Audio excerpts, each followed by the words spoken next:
Hola amigos, buenos días desde el albergue das Veigas en Castro Laboreiro. La noche ha sido fabulosa al cobijo de estas instalaciones ideales para el descanso. Julieta y Nuno, los entregados hospederos, han dedicado todo su corazón en el cuidado de los detalles para que peregrinas y peregrinos puedan recuperar energías tras la exigente etapa de la jornada anterior. Desde luego con nosotros lo han conseguido. Hola, vámonos. Una placa nos recuerda que el edificio fue originalmente una casa forestal. Aquí se homenajea a la figura de Antonio de Araujo, el último guardia forestal que ocupó este lugar desde el año 1947 a 1980, cuidando del territorio y de la fauna local. La etapa de hoy se dirige al norte y, como ya estáis comprobando, José, o Peregrino Algarbio, como le conocen en sus redes sociales, decide acompañarnos para compartir con nosotros mucho más que 28 kilómetros. En los dos primeros, por ejemplo, compartimos la luz de las horas iniciales de la mañana mientras ascendemos por el valle del arroyo Corga do Carneiro. La ganancia de altura nos coloca por encima de los 1000 metros, sacándonos del tramo boscoso para después regalarnos algunas cimas de este paraje de granito tan característico. Esta parada también nos deja el curioso momento de unas ocas intentando socializar con un gallinero, aunque me parece a mí que en medio del desayuno van a tener poco éxito. Dejamos atrás las parcelas de cultivo y ganado de este vecino del lugar debido y continuamos progresando por el ascenso. Los riscos del macizo de Franqueira nos jalonan a occidente. Al poco llegamos al lugar de Porteliña, una aldea que nos sorprende con una torre de vigilancia sobre un cerro. La frontera con España se encuentra muy cerca, así que tiene sentido que antaño se construyeran estos sistemas defensivos para el control del paso. Ahora cruzamos con precaución la carretera N202-3 y atravesamos la urbe entre algunas manifestaciones artísticas vecinales, huertas y viviendas de piedra. A la salida, las señales nos incorporan a una pista de tierra que asoma a una nueva depresión de terreno. Es el valle del río Troncoso, o también llamado de Barxas, afluente del Miño. El dibujo de su cauce marcará próximamente la frontera entre España y Portugal durante varios kilómetros. Por aquí alcanzamos también la cota más elevada de la jornada, unos 1053 metros de altitud. Venga, se pone interesante. Y rápidamente comenzamos a perder metros de altura por un terreno estimulante. Ay, estos son los momentos clave. Mira que es fondo. Zahorra, piedra e intervalos anegados se reparten en este tramo de camino que nos obliga a ser cautos y a emplear nuestras aceptables destrezas técnicas.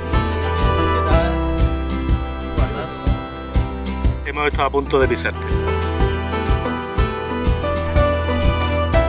Bueno, no.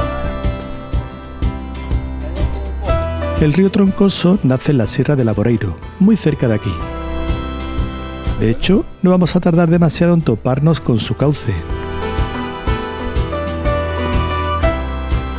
no me lo puedo creer, ¿no?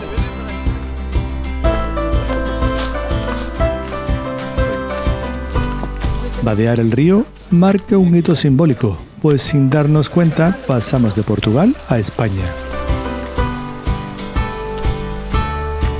Ya en suelo español, seguimos dirigiéndonos al norte, paralelos al Troncoso, cuyo cauce empieza a hacer de frontera natural entre los dos países. Por tanto, el paisaje de occidente en el que oteamos el Cerro Picos y su parque eólico homónimo pertenecen a nuestros vecinos lusos.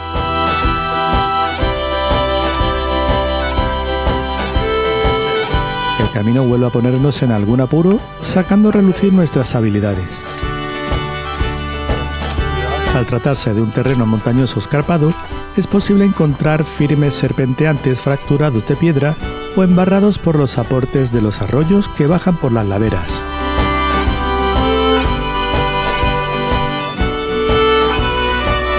Con todo, este sendero nos expulsa hacia una carretera vecinal, muy cerca del pueblo luso de Alcobaça.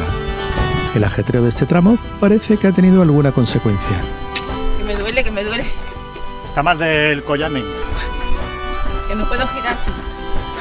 A continuación, atravesamos rápidamente Azoreira, la primera aldea gallega que encontramos a nuestro paso y que hace también de puerta de entrada a la comarca conocida como Terra de Celanova.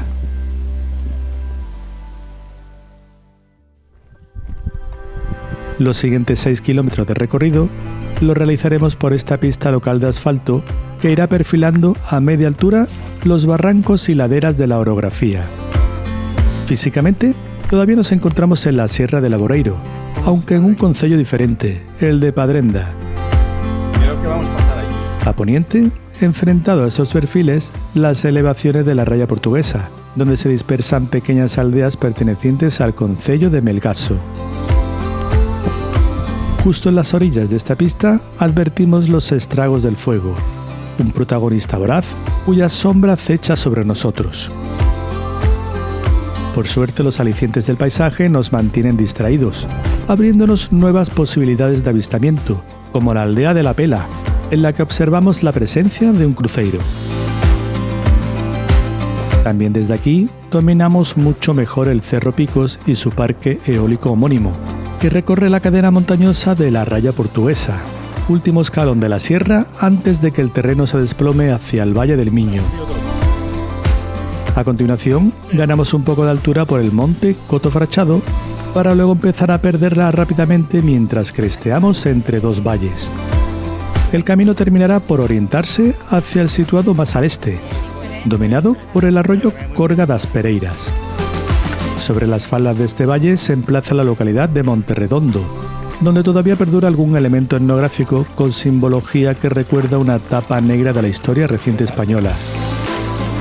Unos pasos más tarde, también se mantiene en pie un cruceiro de finales del siglo XVIII o inicios del XIX. Los remates florenzados de la cruz son típicos del barroco popular gallego. Aquí, en Monterredondo, tenemos la bendita puntería de que se están celebrando las fiestas patronales del 15 de agosto en honor a la Virgen de la Asunción.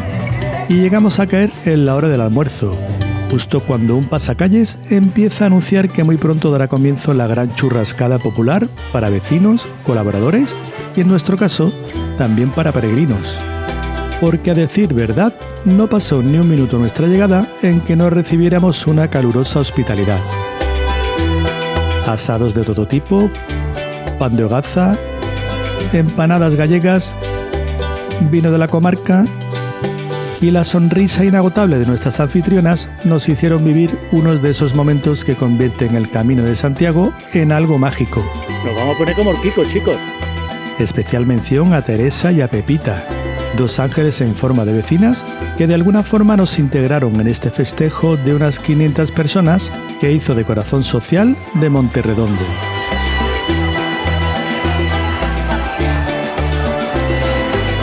Nos despedimos de este lugar y de sus gentes con un buen chute de energía para continuar la jornada.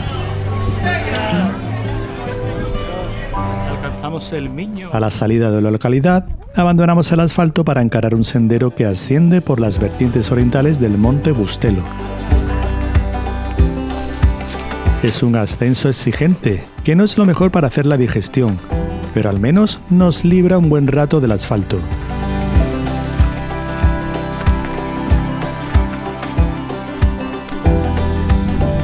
Además, también nos deja buenas panorámicas a la Serra do Castelo y a la Serra da Basteira.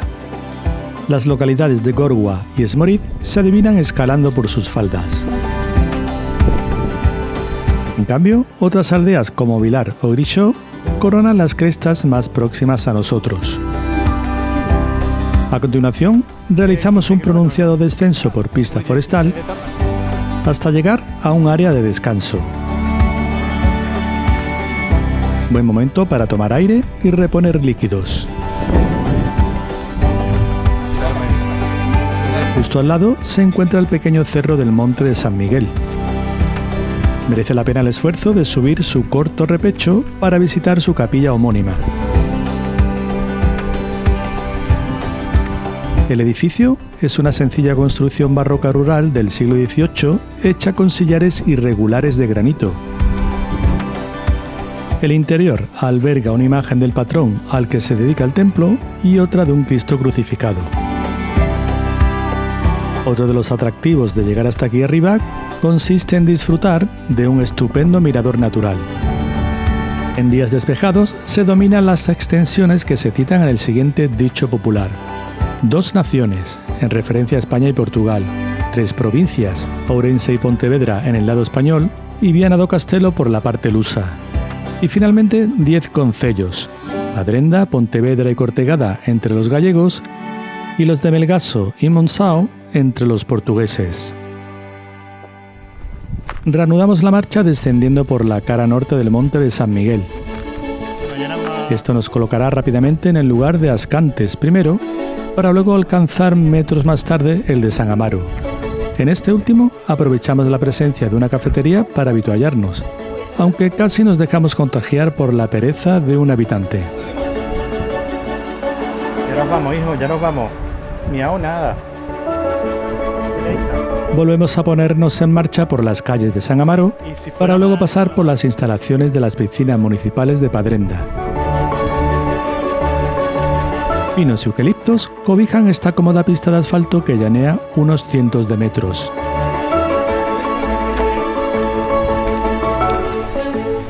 Para cortar camino por ella, las señales nos desvían por un sendero descendente que no tardará en incorporarse de nuevo a la carretera. Tiene su peso el moro.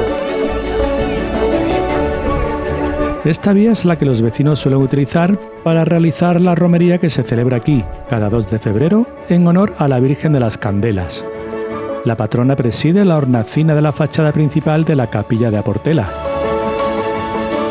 El templo de trazas barrocas y neoclásicas puede deber su nombre a que antiguamente esta zona era lugar de paso natural o puerta de entrada a los viajeros y arrieiros que descendían al Valle del Miño.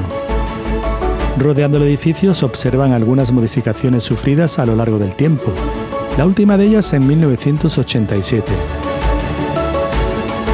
En sus fachadas laterales resaltan sobre todo los contrafuertes que sujetan los arcos de medio punto del interior. Aportela, al encontrarse aislada en la naturaleza, pudo hacer las veces de lugar de encuentro y refugio para todo aquel que transitara estas vías en la antigüedad. Los siguientes 2.200 metros de camino continuarán la tendencia descendente hacia el Valle del Miño. Primero lo harán por las vertientes orientales del Cerro Penedo do Monte, entre robles, eucaliptos, pinos y masas de helechos. Después, en el monte Cotonavío, la pista se abre al cielo ofreciéndonos vistas al norte del concello de Cortegada. Desde aquí podemos otear las aldeas de Ocasal, Sá y Abelenda y algún pico destacado entre sus perfiles. Detrás del conocido como Costa dos Pintos, nos preocupa la columna de humo que emerge amenazante, aunque de momento nos parece algo alejada. El siguiente hito monumental es la capilla de San Xusto, que se encuentra en el monte homónimo, ya en el concello de Pontedeva. La sencilla construcción exterior parece extenderse también en el interior, donde apreciamos un altar de granito sin retablo ni imágenes. A continuación, el camino avanza en bajada por la cara norte del monte San Xusto.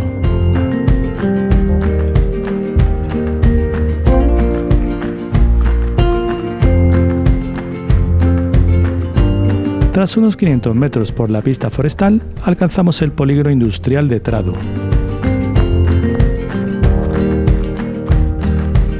Aquí, una figura de metal parece querer echarse a andar con nosotros. Quizá sea un guiño de los trabajadores de este lugar para con los peregrinos. En cualquier caso, no nos detendremos a averiguarlo, porque empieza a caer la tarde y la noche está pidiendo la hora.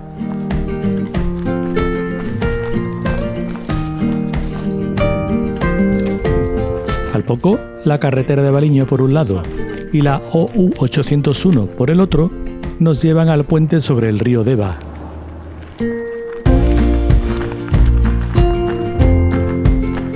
A escasos metros a poniente, el Deva desemboca en uno de los meandros del río Miño. Ya hemos superado la raya portuguesa, dejando la frontera más septentrional del país vecino algo más al sur, justo en el encoro da Freira, donde se embalsan las aguas del Miño, permitiendo que este tramo del Deva también sea más ancho que su cauce natural. Las vistas desde el puente son impresionantes. Pero no queremos demorarnos mucho, ya que nos encontramos en pleno arcén de una carretera más transitada. El siguiente tramo nos conduce a occidente para seguir el dibujo que marca el Miño en la orografía, ya en el concello de Cortegada.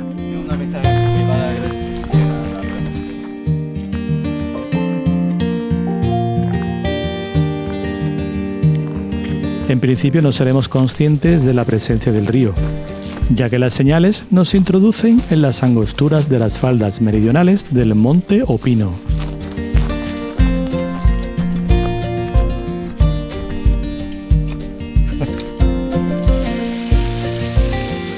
Bellos tramos emboscados y una encajonada corredoira conseguirán llevarnos a la aldea rural de Vilanova da Barca.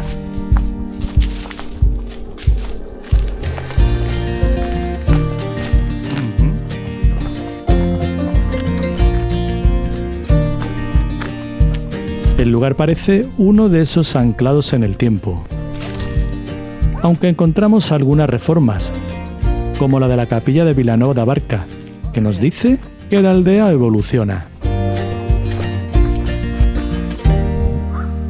Asomándonos al interior del templo, vemos a la Virgen de Luján escoltada por las imágenes de San Cayetano y San Judas Tadeo. Ya estamos ahí, últimos 3 kilómetros. En el siguiente tramo ganamos un poco de altura para, ahora sí, advertir la presencia del Miño.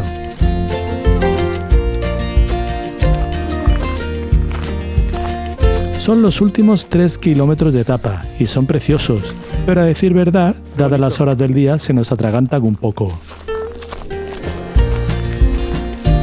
Estamos deseando llegar y lo que menos apetece es que nos desafíen 2 o 3 repechos más. Sí. A todo ello hay que sumar el incendio que vemos en el horizonte, cada vez más cerca. ¿Nos afectará en la etapa siguiente? Finalmente alcanzamos Cortegada, una villa marcada por su alma termal, donde el Miño se vuelve navegable y sus miradores invitan a perder la mirada en los reflejos plateados del río.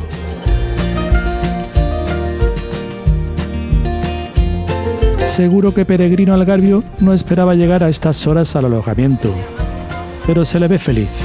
Algo nos dice que nuestro ritmo pausado no va a impedir que sigamos compartiendo esta experiencia con él. Adelante, caballero. Hasta la próxima. Llegamos.